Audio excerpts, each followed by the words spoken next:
Vamos entrar agora em meio ambiente, pessoal, que já será o último conteúdo da nossa apostila. Já vou compartilhar com vocês aqui, só um momento.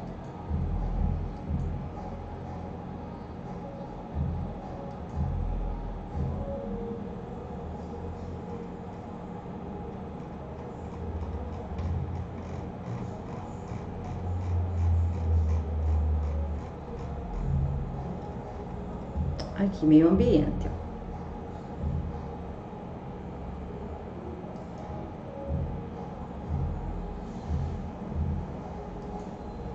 Então, vamos começar. Introdução, né? Meio ambiente é o conjunto de todas as condições externas e internas que afetam a existência, o desenvolvimento e o bem-estar dos organismos. Não se trata apenas, então, o meio ambiente, né? Não se trata apenas de um lugar no espaço, mas de todas as condições que favoreçam a vida de todos os seres. E nós, seres humanos, seres vivos que somos, fazer parte desse ambiente. Temos um corpo formado da mesma matéria, que forma tudo o que tem vida neste planeta.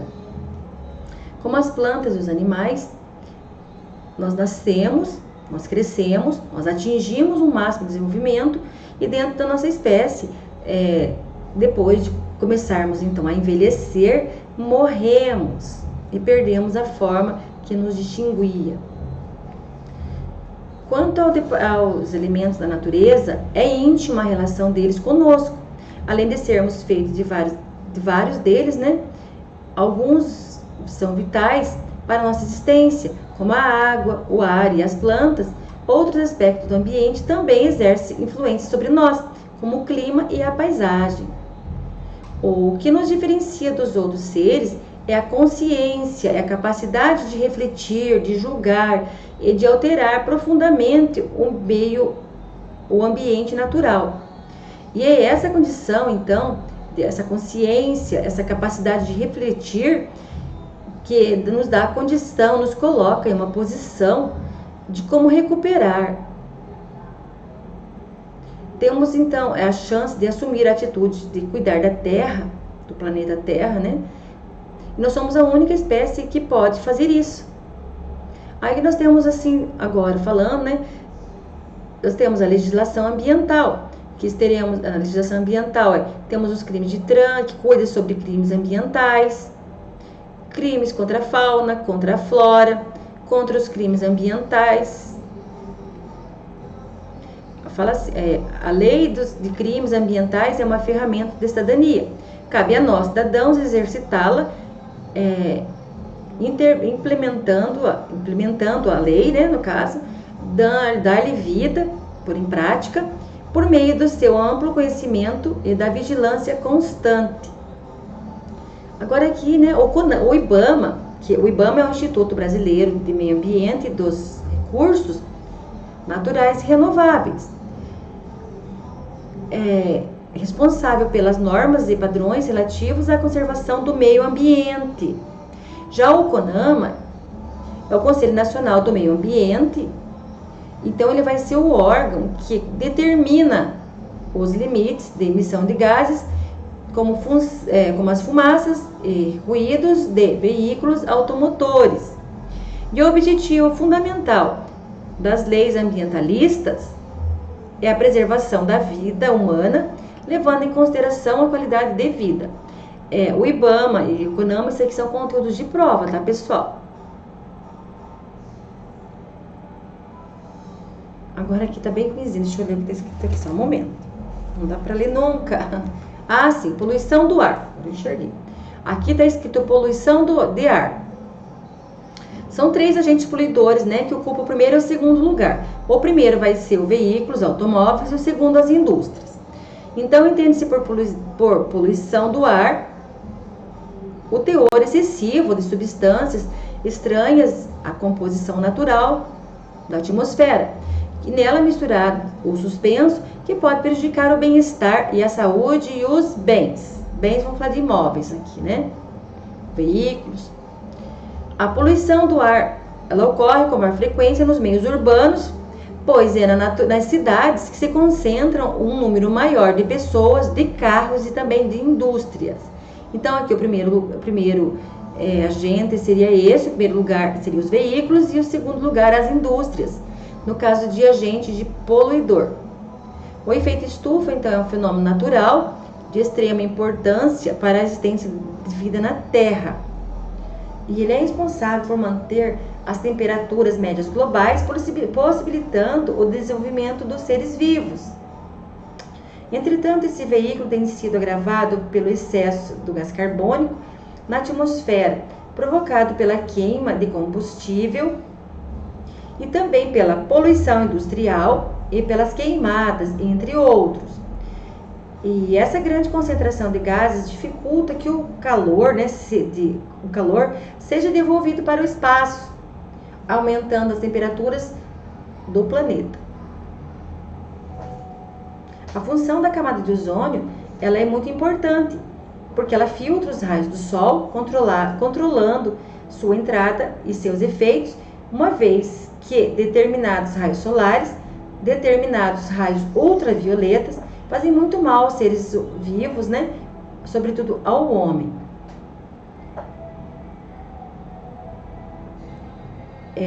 Temos uns problemas aqui, né? Vamos lá. O problema é que nos últimos 30 anos vem sendo produzido e consumido muitos produtos que possuem um elemento que destrói a camada do ozônio, que é o CFC. Ele é utilizado, né, na fabricação de geladeiras, de freezers, aparelhos de ar-condicionado e tinta. E também aquele produto chamado Bom Ar, que a gente joga para melhorar o cheiro, odor, né? No caso, em banheiro, essas coisas. Quando vocês forem comprar lá no supermercado esse produto, né, o Bom Ar, observe a descrição do produto.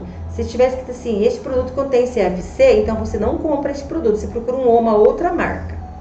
Desse jeito você vai estar contribuindo para o meio ambiente.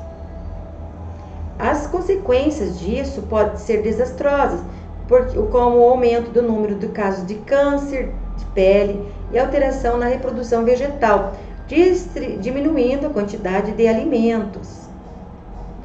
Existe também um ozônio ruim, que ele é formado nas baixas camadas da atmosfera, como subproduto de outro poluente, sendo bastante prejudicial à saúde. A poluição do ar e a saúde, a poluição do ar tem reflexos diretos sobre a saúde da população. Eles trazem como consequências alergia, irritação nos olhos, coceira na garganta, tosse, além de problemas mais graves como doenças respiratórias e até cardiovasculares.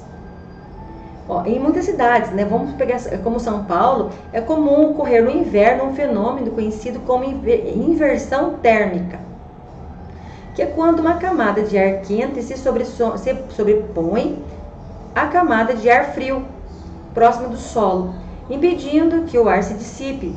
O efeito é visível. A cidade ela fica encoberta por uma névoa, que nada mais é do que a poluição concentrada sobre a cidade. A Organização Mundial de Saúde divulgou dados alarmantes sobre a poluição.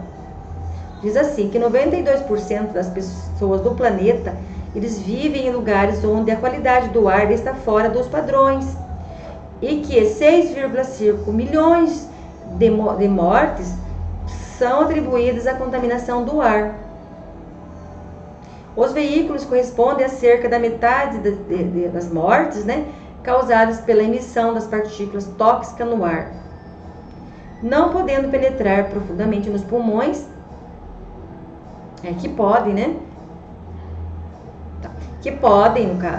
penetrar profundamente nos pulmões, aumentando o risco de doenças cardíacas e pulmonares, como enfisema e câncer, e assim também como o AVC. Um estudo foi feito por pesquisadores da Universidade de São Paulo, mostrando que a poluição atmosférica será a causa de 250 mil mortes nos próximos 15 anos. E a concentração do material particulado no ar é proveniente em 90% de veículos motorizados e vai levar 1 milhão de pessoas a ser causando gastos públicos na casa dos 1,5 bilhão. Muito triste isso, pessoal. Mas é a nossa realidade, tá? Não dá para se enganar, não. É bem isso mesmo. Aqui temos a poluição das águas, né? A poluição das águas encontra-se nas suas origens no lançamento de esgoto doméstico, em tratamento de rios e outros mananciais, no lançamento das águas utilizadas pelas indústrias como grandes quantidades de produtos residuais e tóxicos, né? Que formam na sua superfície dos rios uma espuma ácida composta por chumbo e mercúrio, e pelos agrotóxicos, cujo excesso é carregado para os rios pelas águas das chuvas, pelo chorume, que é um líquido escuro e fétido, produzido pelo lixo depositado de forma inadequada em lixões.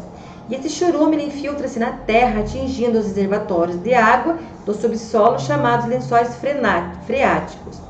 Todo ser humano necessita de água para se manter vivo. A vida sem água é impossível e morremos mais depressa de sede do que de fome. Os ambientalistas têm alertado para o fato de a água ser um recurso escasso em nosso planeta há décadas. Atualmente, todas as regiões do Brasil têm uma clara percepção dessa realidade, em função da seca que assola o país. A região Nordeste já vivencia o problema da estiagem há tempos. Me perdi só um pouquinho. Aqui. Os especialistas apontam os culpados das causas da crise hídrica, que vão desde a diminuição das chuvas, o desmatamento, a falta de planejamento, a poluição e principalmente o consumo desenfreado, gerando o alto desperdício dos recursos hídricos. Então, falamos agora sobre a poluição das águas. Falaremos agora sobre a poluição sonora. A poluição sonora é o conjunto de todos os ruídos provenientes de uma ou mais fontes sonoras manifestadas ao mesmo tempo em um ambiente qualquer. Como os nossos ouvidos são preparados para resistir a ruídos de alta intensidade por muito tempo, eles não estão preparados para resistir a ruídos de alta intensidade por muito tempo, todos sofrem com a poluição sonora. Os principais efeitos negativos da poluição sonora são distúrbios do sono, estresse, perda da capacidade auditiva, surdez, dores de cabeça, alergias, distúrbios digestivos, falta de concentração e aumento de batimento cardíaco. Escute isso aqui, ó. Tá vendo esse som? No meu vizinho, ele não mora muito perto de mim, é bem longe, num quintal separado. Isso chama-se poluição sonora. E ele causa, agora, em mim, ele está tendo um sintoma de falta de concentração. Ele tira o meu foco. Eu não queria estar ouvindo essa música. Talvez em outro momento, não sei. E num tom aceitável. Isso quer dizer que a música dele está bem mais do que 90 decibéis. Ó. Opa, além dos 90 decibéis, a saúde é profundamente afetada e os efeitos variam na medida do tempo em que a pessoa é submetida aos ruídos. Ó. Você veja como que se incomoda, né? É uma poluição sonora. Então, evite o uso da buzina. Como colaborar para diminuir a poluição sonora? Não acelere o carro quando parado. Evite o uso da buzina. Controle o volume do som em automóveis e regule frequentemente o motor do teu carro. Assim, você já começa colaborando para diminuir a poluição sonora. A resolução 2272 do ano de 2000 diz assim: o CONAMA determina os limites máximos dos ruídos, né, em aceleração, 75 decibéis para veículos de passageiro, entre 77 decibéis até 80 para ônibus e caminhões, e 99 decibéis para motocicletas. Se tiver acima disso aqui, o CONAMA fala assim, na resolução 624 de 2016, fica proibida a utilização em veículos de qualquer espécie de equipamentos que produzem som automotivo pelo lado externo, independente do volume ou frequência, que perturbe o sossego público nas vias terrestres abertas à circulação. Então vai ser uma multa grave, né? 5 pontos, e vai pagar R$ 195,23.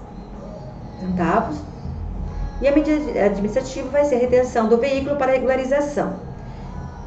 Som alto do nosso veículo tem que ter um controle, um limite, e até 90 decibéis. Passou disso aqui, então, já vai dar problema. Nós estamos falando de som, no caso, e aqui vai falar entre 77, quando se trata de barulho de motor. Não pode andar com o escapamento aberto, por exemplo, porque é uma coisa que estoura nossos ouvidos, né? Então, não pode. Se está acima dessas medidas aqui, ó, então já entra nessa infração aqui. Grave e tem que arrumar. A medida não se aplica às buzinas, alarmes, motores e demais equipamentos obrigatórios do veículo. Automático, você já não pode estar usando isso aqui, né, gente?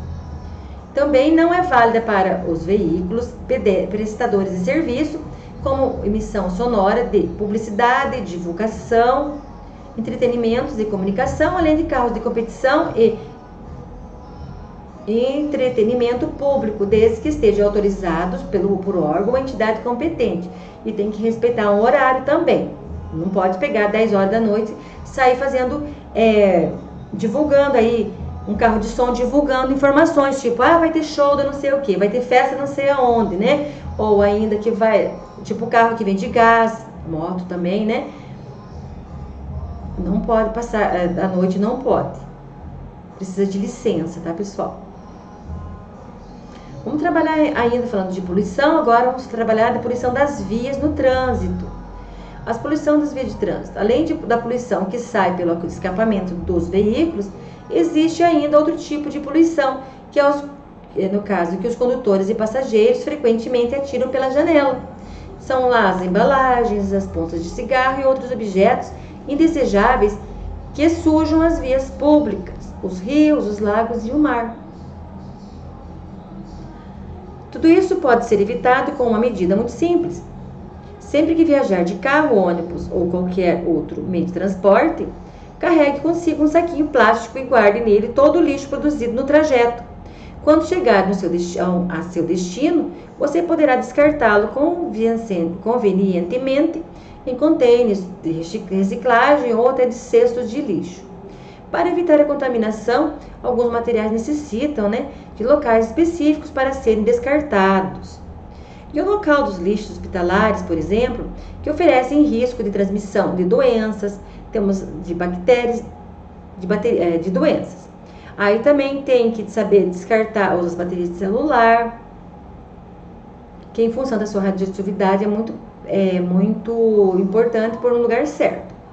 As pilhas, por conter metais pesados, também. O uso inadequado do descanso às beiras das rodovias e cigarros atirados pelas janelas dos veículos podem causar incêndios devastadores. Então, não agrida a vegetação ao longo de vias.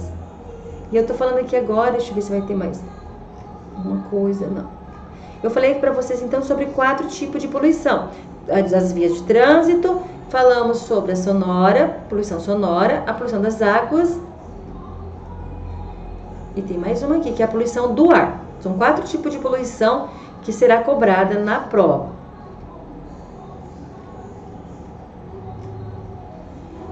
Então, a nível de curiosidade, temos aqui tempo de composição do lixo da natureza. O papel ele demora 3 meses para se desmanchar no solo, O cigarro, 5 anos, a bituca do cigarro, a ponta do cigarro, como você quiser. A latinha de aço demora 10 anos, o plástico demora mais de 100 anos, a lata de alumínio não tem tempo, ela não se decompõe, A garrafa PET é mais de 400 anos, o metal é mais de 100 anos, o vidro é 4.000 anos. O pneu tem um tempo indefinido, mas ele se desfaz e dilui. E a pilha demora de 100 a 500 anos. A lata de alumínio não se decompõe. Vamos falar agora sobre a substituição de fluidos, pessoal. O correto funcionamento de um automóvel depende de uma série de fluidos, óleos, conforme nós já conversamos, mecânica básica. E esses fluidos são produtos químicos que exercem diferentes funções, desde o controle da temperatura do motor até a transmissão de força para o acionamento dos freios. O óleo, o lubrificante usado, o óleo queimado, né? Temos o óleo do freio, temos a água da bateria, o aditivo do radiador e o próprio combustível, né, usado pelo automóvel. Eles são fluidos altamente poluentes quando em contato com o meio ambiente. Por isso, devemos evitar as trocas caseiras, improvisadas, para que eles não contaminem o meio ambiente. O uso do óleo lubrificante resulta na sua deteriorização parcial, o que se reflete na formação de compostos carcinogênicos e resinas, entre outros. A ABNT classifica o óleo lubrificante usado como resíduo perigoso por apresentar toxicidade. E o descarte dos óleos lubrificantes usados no solo ou em cursos de água é proibido por lei, além de gerar graves danos ambientais. De acordo com a resolução 9 do CONAMA, os óleos lubrificantes deverão ser destinados à reciclagem ou regeneração. Quando necessitar efetuar a troca do óleo, procure um posto de combustível, né? Gasolina, mas é combustível, né? Autorizado ou uma oficina especializada que respeite esses requisitos. O artigo 231, 2b do Código de Trânsito Brasileiro diz assim também, que transitar, né, com o veículo derramando, lançando ou arrastando sobre a via combustível ou lubrificante que se esteja utilizando será uma infração gravíssima, R$ 293,47, e a medida administrativa será a retenção do veículo para regularização. Então, não pode colocar mais combustível do que o permitido, não pode passar do limite para pôr o óleo, porque tem a medida marcando lá, entre o mínimo e o máximo, coloca na metade. Agora vamos falar sobre os automóveis e a contaminação do ar. Os veículos automotores constituem mundialmente a principal fonte de poluição do ar nas grandes regiões urbanas. E segundo a Federação Nacional de Direção dos Veículos Automotores, que se chama FenaBrave, em média, são comercializados mais de 2 milhões de novos veículos no Brasil por ano. Até os meados de 1980, a poluição atmosférica urbana era atribuída basicamente às emissões das indústrias, né? E as ações dos órgãos ambientais visavam ao controle da emissão dessas fontes.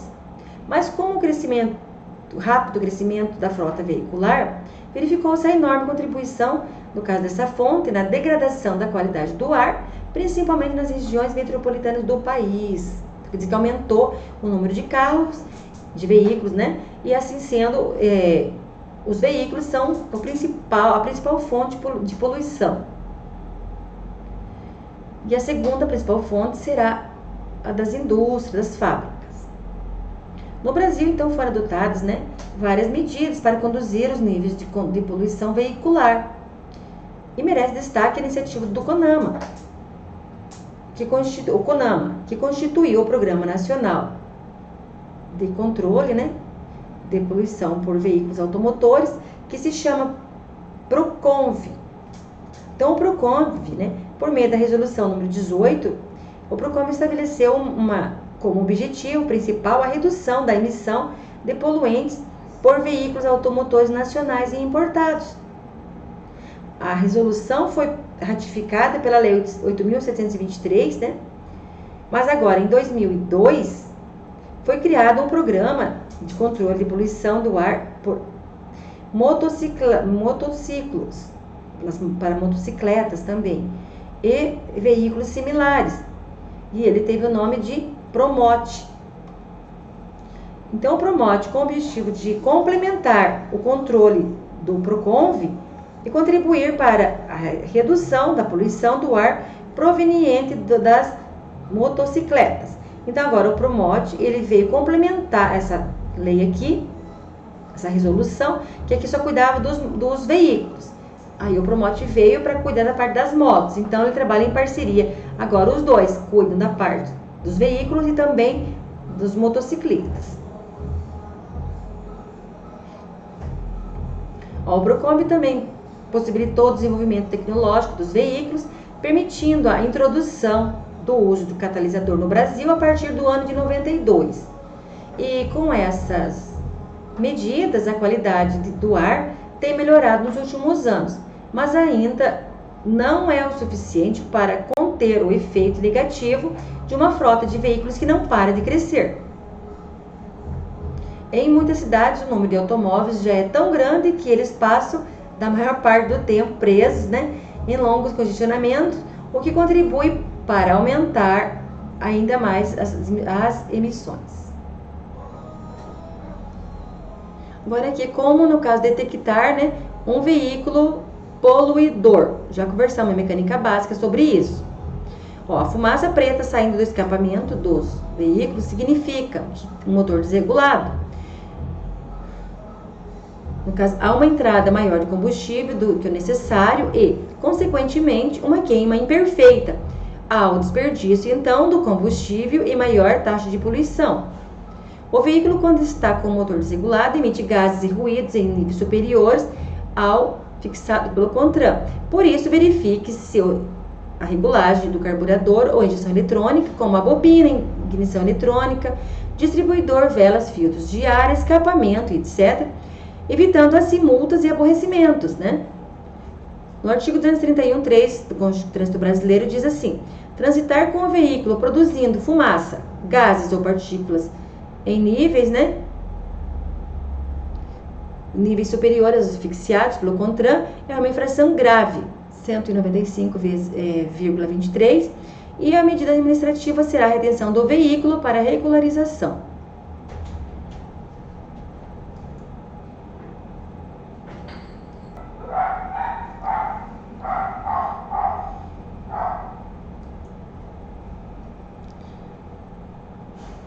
Agora vamos falar sobre gases emitidos por veículos, Gases emitidos por veículos. Monóxido de carbono. Ele é um gás que não tem cheiro.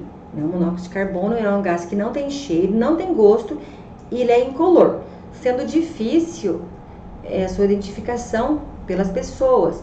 É extremamente tóxico e causa tonturas, alterações no sistema nervoso central e pode ser fatal, por de fato causa a morte, sem altas doses, em ambientes fechados. Ou seja, se você ficar um tempo exposto dentro de um carro ligado e numa garagem, por exemplo, onde tem pouca ventilação, é muito perigoso.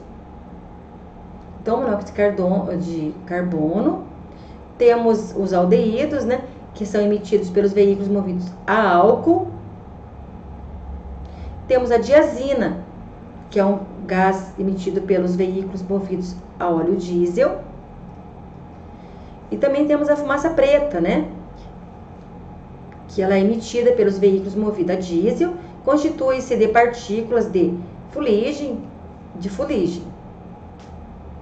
E é muito prejudicial, tem efeitos negativos e pode provocar até o câncer. Não existe agressão ao meio ambiente que não possa ser solucionada, desde que a população se conscientize da gravidade do problema e comece a participar. Um dos fatores da poluição é, por exemplo, um motor desregulado, que contribui para deixar o ambiente menos acolhedor e menos habitável.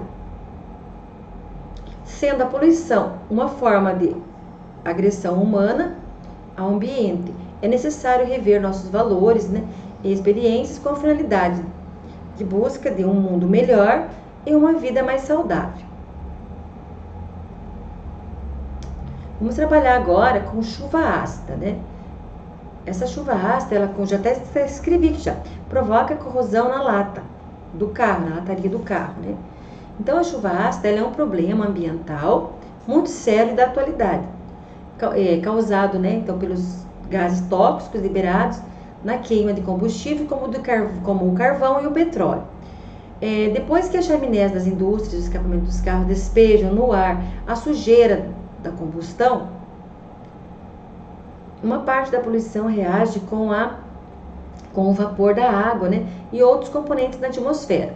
Neste processo, os gases poluentes se transformam em ácido, que caem sobre a terra misturando com as gotas de chuva, de neblina ou até nevoeiros.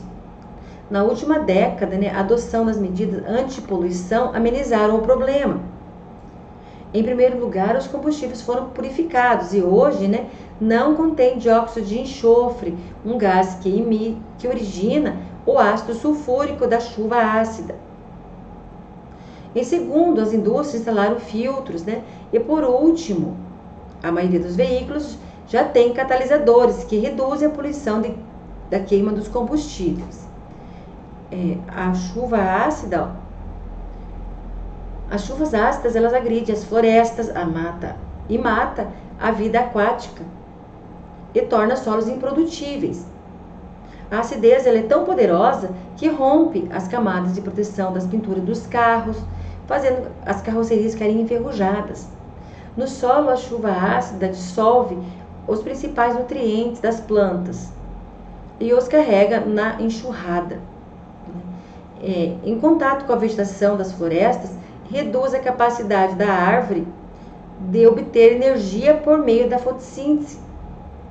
E para o homem, os poluentes que originam o fenômeno, né, se inalados por muito tempo, causam náuseas, dor de cabeça e doenças respiratórias graves. Mas interessante assim, que nem sempre a chuva cai no mesmo lugar em que os poluentes foram liberados, porque as correntes de vento, eles podem transportar, eles carregam, eles levam os gases tóxicos por mais de 2.000 quilômetros. Entende? Então todos são atingidos, né? Agora vamos falar sobre o uso consciente do veículo protegendo o meio ambiente. O seu papel como usuário do trânsito deve ir além do conhecimento das leis, né, de trânsito. Algumas dicas contribuem para que você e o seu veículo poluam menos. Vamos lá. Troques de marcha na rotação correta. Evite reduções constantes de marcha, acelerações bruscas e freadas em excesso. Mantenha a velocidade constante, tirando o pé do acelerador quando o semáforo fechar ou quando o trânsito parar à frente. Faça a manutenção preventiva do veículo. Pneus, fluidos e óleos lubrificantes são usados, né, devem ser destinados à reciclagem. Não abuse, né, do ar-condicionado do veículo. Além de economizar combustível, diminuirá a liberação de gases que provocam o efeito estufa. E agora nós vamos falar sobre questões do desenvolvimento sustentável. O desenvolvimento sustentável, ele é o desafio, né, de conciliar progresso e ecologia. É o ecodesenvolvimento.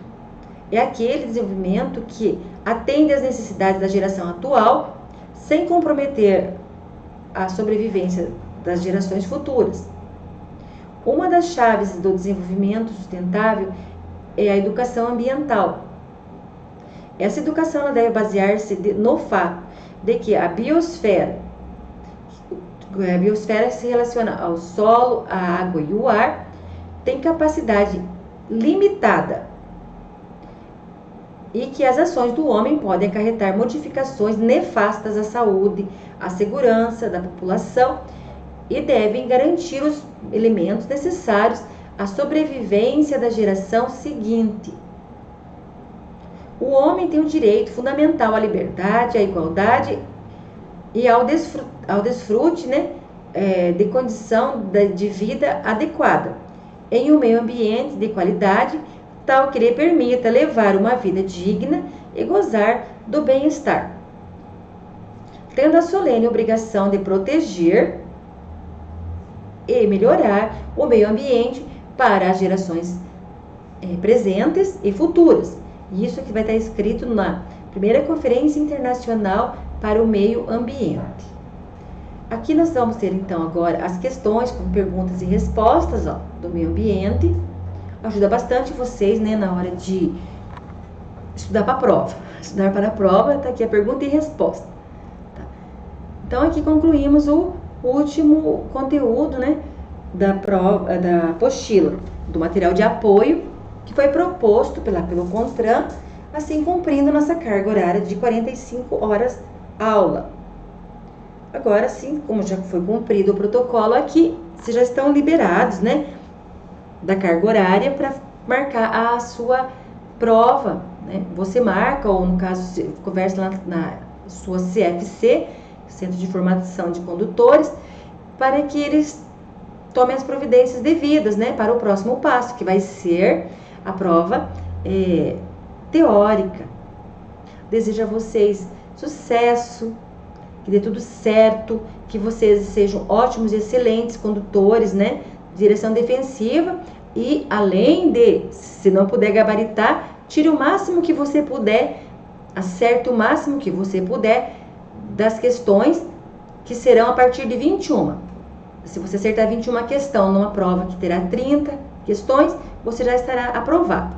Então, 21 questão já está de parabéns. Se acertar 22, 23, 27, 28, 29, e se acertar 30, então parabéns também.